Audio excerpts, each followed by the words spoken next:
What is up, you guys? Welcome back to another one. If you are new to the channel, I am Gold Pony. I do new car, truck, SUV reviews on YouTube, and today we are in the new 2022 Mitsubishi Outlander, courtesy of Platinum Mitsubishi in Mechanicsburg, PA. For more information on their inventory, please feel free to check out the link in the description box below. And so this is Mitsubishi's three-row SUV. It's been completely redesigned both on the exterior and the interior for the better, let me tell you guys. And of course, to go along with that, you have America's best warranty with Mitsubishi as well, being 5-year 60,000 mile bumper to bumper, 10-year 100,000 miles on the powertrain, which is amazing. And so in this video, I will be testing out and going over everything about this one: acceleration, braking, steering feel, ride quality, sound system, exhaust clip, and everything else. So having said all of that, what do you guys say? Let's just go ahead and jump right into it. And as always, let's start with pricing. So as you can imagine, there are several different trim levels for the 2022 Outlander. First one being the ES, starting at $25,795. SE for $28,845. SEL for $31,945. SE Launch Edition, which is the one we have today, starting at $29,995.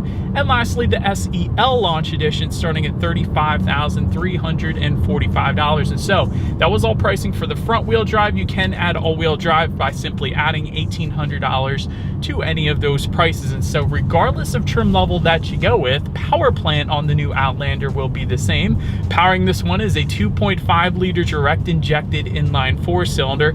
If that sounds familiar to you, yes, it is the same engine you can now find in the new Nissan Rogue, in case anybody was curious. But power comes in at 181 horsepower at 6,000 RPM, 181 pound-feet of torque coming in at 3,600 RPM. Power sent to front wheels or all wheels through a CVT with paddle shifters, which you guys know we will be testing out in a little bit. Although it is a CVT, we're still testing it out. But MPG numbers coming in at approximately 24 in the city, 31 then on the highway. But so then, before we do any kind of paddle shifter test or acceleration test here in our Outlander, I did want to mention there is a circular dial located directly behind the shifter that is going to be for your drive modes, of course. Drive modes will include tarmac, gravel, snow, normal, and eco. And if you were to go with the Mitsubishi all-wheel controller, the 4-wheel drive on this thing, you will also get a mud mode then as well, which is pretty cool. But nonetheless, they will adjust things like the shift points, the throttle response, traction control, things like that. So having said all of that, now what do you guys say? Let's go ahead and find a straightaway. Let's just do a quick little paddle shifter test. I'm kind of curious. Since this is a CVT, it is going to kind of be simulated shifting, of course, but I do want to see if they react quickly for us and make sure the vehicle doesn't shift for us as well. All right, here comes the paddle shifter test on our straightaway in 3, 2, 1. Oh, it shifted, dang it. There we go.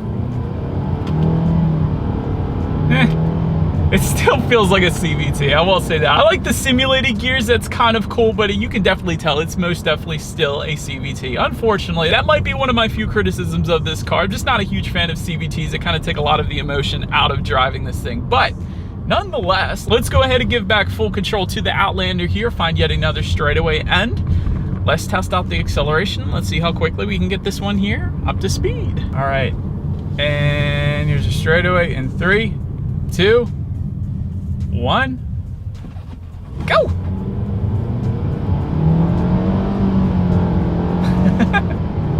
All right.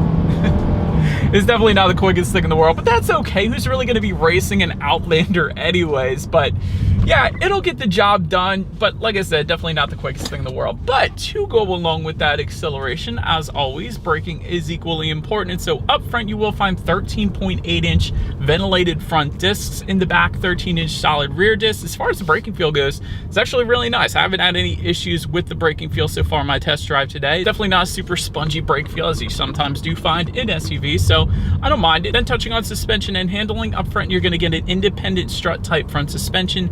In the back, independent multi-link rear suspension. As far as ride quality goes, it's been perfectly fine. I actually haven't had any issues with ride quality when it comes to the Outlander. I would definitely say it's much better than the previous Outlander I had tested, so absolutely no issues with ride quality whatsoever. I'm kind of impressed there.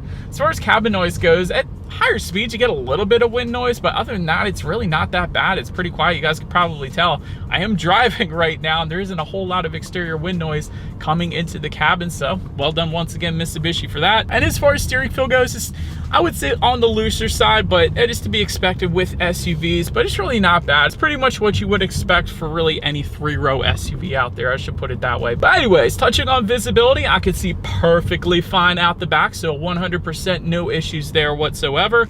And I did want to also mention, if you were to go with that SEL Launch Edition trim level, you will actually also get a head-up display projecting your speed and the speed limit onto your windshield, so a little better visibility there as well. But that about rounds out the performance segment of this review, you guys. Let's now go ahead and take a look at the exterior, our completely redesigned 2022 Mitsubishi Outlander.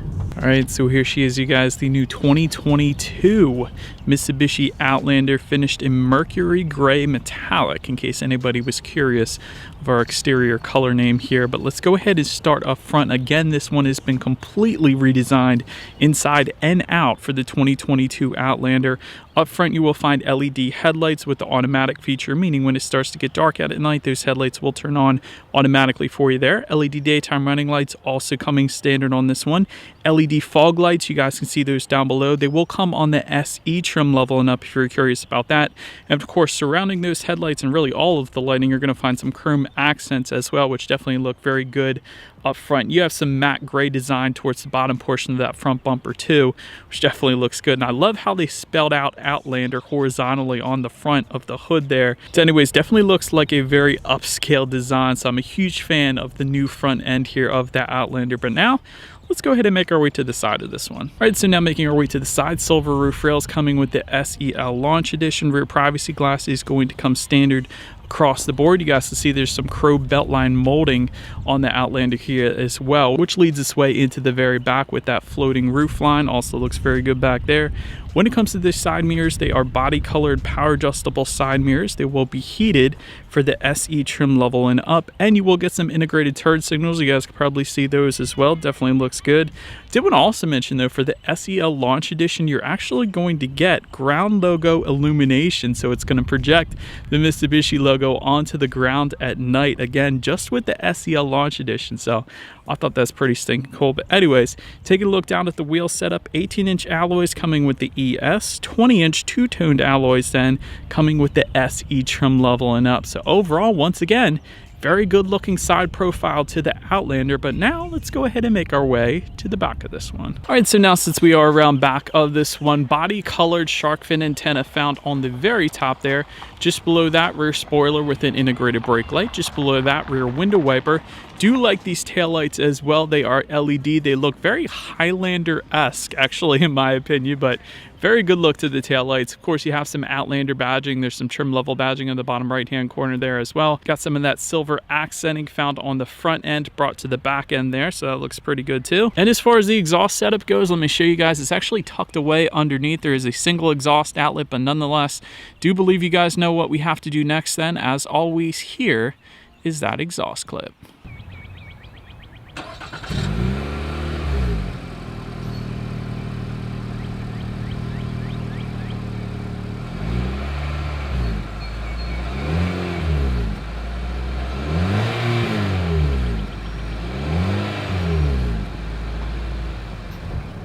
Alright, so now since we are around back here of the Outlander, did want to mention when it comes to opening that rear lift gate, it is a hands-free power lift gate if you were to go with the SE trim level and up, so that is definitely pretty cool. There is also a button on the key fob itself. That's another way. There's a button on the lift gate itself, and there is a button by the driver's side left knee then as well to go ahead and open it up. But once opened up, cargo capacity comes in at 11.7 cubic feet behind that third row. Of course, the seats do fold down, bumping that up to 33.5 cubic feet behind the second row, and behind that first row with all rows folded, it comes in at 79.7 cubic feet, which is actually pretty impressive for this size SUV. And actually, my 2017 Hyundai Santa Fe, which is a 3-row, comes in at 80 cubic feet. So this essentially is the exact same size as what I'm used to, which is pretty cool. Maybe that's why I'm digging this thing so much so far. But anyways, cargo lighting can be found back there. There is a 12-volt power outlet back there as well. There is a cargo cover as well, which I really liked. You can also find grocery bag hooks. There are tie-down anchors, and there is a little bit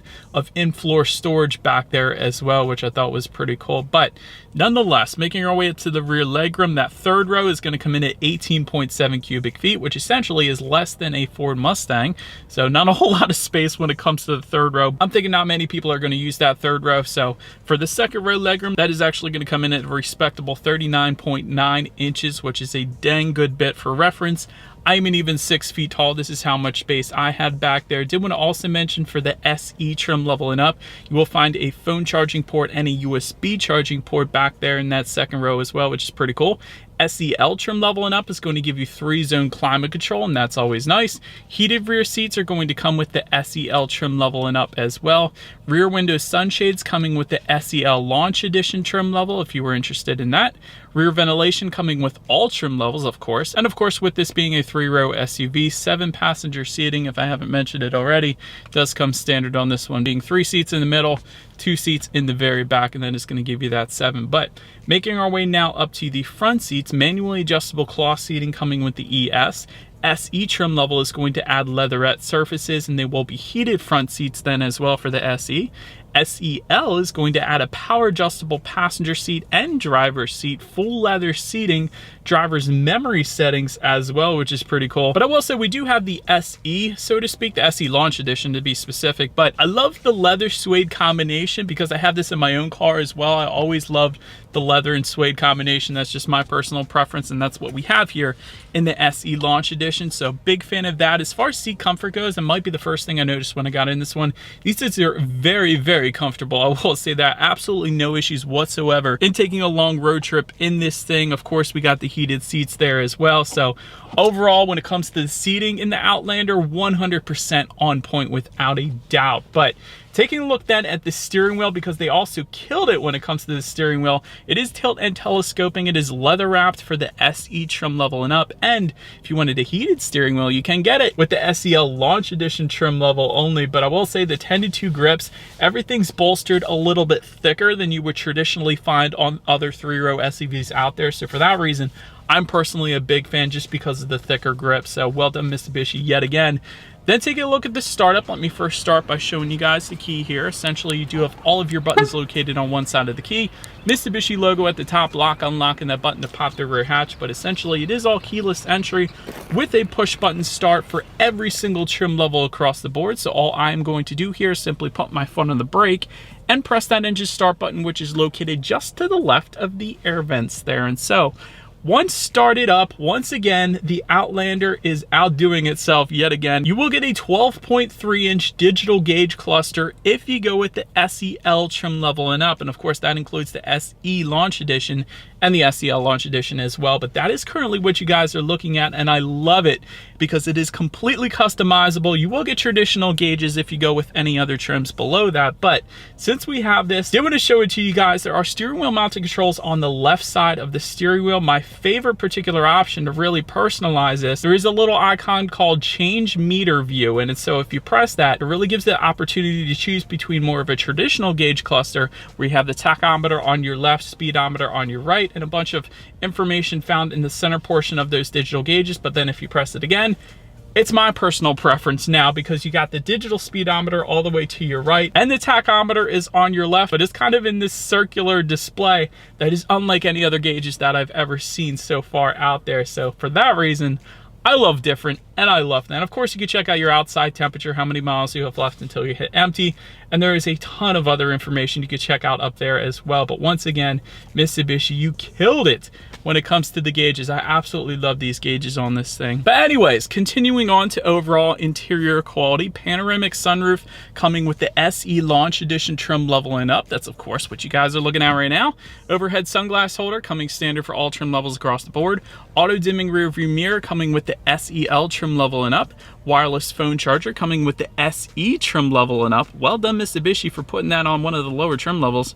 That's pretty cool. 3-zone climate control coming with the SEL trim level and up. I already mentioned that to you guys. Overall interior quality is nearly perfect, and that's actually pretty darn good from where Mitsubishi used to be to where they currently are now, which is great. You got this carbon fiber look surrounding the power window buttons on the doors. I absolutely love that. but you have some stitched leather found just above the passenger side glove box, along with this piano black finish located in between the air vents up there as well. Also have some very soft touch material on the doors themselves, which I absolutely love. You usually don't find that either. Of course, you have a USB charging port directly in front of the shifter, also a regular phone charging port as well, and the 12-volt power outlet. Although again, we got a wireless phone charger, so I would probably just use that. There is an electromechanical parking brake, which is pretty cool, just to the right of those drive mode buttons there. Just behind all of it, you have dual cup holders, and within the center armrest, there is a little bit of storage there as well. But like I said, nearly perfect.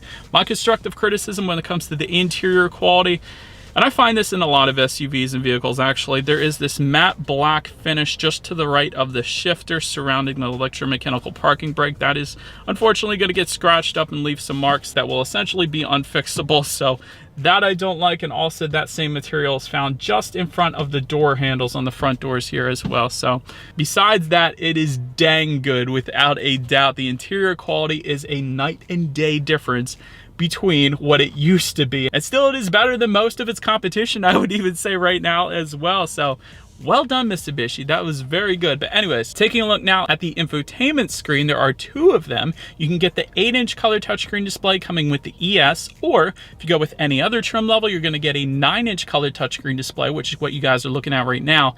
Either way though, you still get Bluetooth and audio streaming. You still get Android Auto, Apple CarPlay, even with that ES trim level. So that's wonderful, meaning if you have a smartphone, simply hook it up to the Outlander. Therefore, you have free navigation displayed up on that infotainment screen, no matter which system that you go with. And you can also have the ability to like and dislike your Pandora songs up on that screen. And there's a bunch of other compatible apps as well. But that is pretty cool that even the bottom trim level gets that. Factory navigation system is going to come with the SE trim level and up, although you don't really need it these days. You can actually check out some weather information up there if you wanted to. You can check out some stock information. You can check out fuel prices, and of course your radio settings then as well. And so when it comes to the sound systems, there's two of them. For the Outlander, there is a 6-speaker sound system coming with the ES, SE, and SEL trims.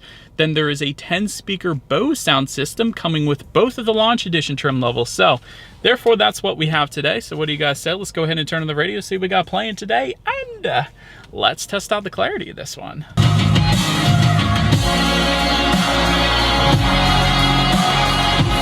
It just keeps getting better with this Outlander. I swear, that sound system was amazing. Bose, you killed it in the Outlander. I will say that. It's weird how some sound systems sound better in some cars than others. Like I just tested the Bose sound system in a Nissan the other day, Nissan Murano to be exact. And it wasn't anywhere near as good as the one found in the Outlander, which is kind of weird, but kind of cool. So I do like it better in the Outlander. Also, Bose sound systems are incredibly reliable. I've had them in my cars before. They have never failed me ever. So I'm a big fan of this sound system without a doubt. But last thing I wanted to mention to you guys on the infotainment screen at least is when you do put this one in reverse, you will find a rear view camera, multi-view system coming with the SE trim level and up then, which is always is going to lead us into safety. And so first thing I always like to mention, IIHS top safety pick for the 2020 model year hasn't of course been tested yet for the 2022 model, but when it comes to safety, typically it only gets better with time. So I would imagine it would at least at minimum be a top safety pick yet again, if not a top safety pick plus. But anyways, front side curtain airbags do come standard. Also a driver's knee airbag up front as well. In the back, you're gonna have latch, AKA lower anchors and tethers for children for the rear car seats, rear child door locks back there, tire pressure monitoring system as well, but also coming standard on this one, forward collision mitigation system, blind spot monitoring system with rear cross traffic alert, lane change assist, and reverse automatic braking then as well. And if you were to go with that SE trim level and up, that's going to add a decent amount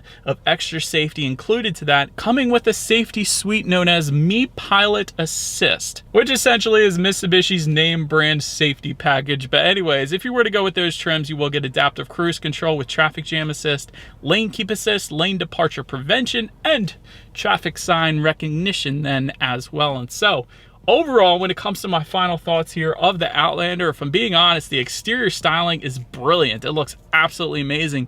Interior is light years better than what it used to be. I absolutely love the interior quality actually in this. It's better than most of the competition right now, believe it or not. So that is absolutely wonderful. Rear window sunshade availability is great. We didn't have it on our SE Launch Edition trim level today, but I love that that's available because typically with SUVs, you're gonna have some kids in the back, and those rear window sunshades are always a big plus, of course. If it were me, if I were to buy this today, I would personally probably get the SEL all-wheel drive, just because you do get the 12.3-inch digital gauge cluster like I'm looking at right now. You get leather seating, memory settings, 3-zone climate control, heated rear seats as well, so that's pretty cool. Also wanted to mention a little fun fact I don't think I mentioned to you guys earlier. The previous Outlander had 66 cubic feet of cargo capacity. This new one, 80 cubic feet, essentially 79 point whatever I said, but 80 cubic feet. That is a massive difference from what it used to be. So that's what I'm saying. This new Outlander is basically a completely different breed from what it used to be. So I absolutely love that. It's gotten so much better. As far as constructive criticism goes, besides those gray matte black finishes found right around the shifter there, the only other thing I can think of is maybe some ambient lighting would be cool to see in this thing. But other than that, this is dang near perfect, believe it or not. So I absolutely love this thing. Let me know what you guys think of the Outlander in the comment section below. That is about it for this one, you guys. Feel free to follow me on social media if you wanted to see what's coming next on the channel before it actually gets to YouTube. Be sure to hit the subscribe and the bell notification button. If you're into new car reviews, that is what we do here on this channel. After all, do appreciate you guys watching more than you know, and I will see you guys all in the next video. Stay gold.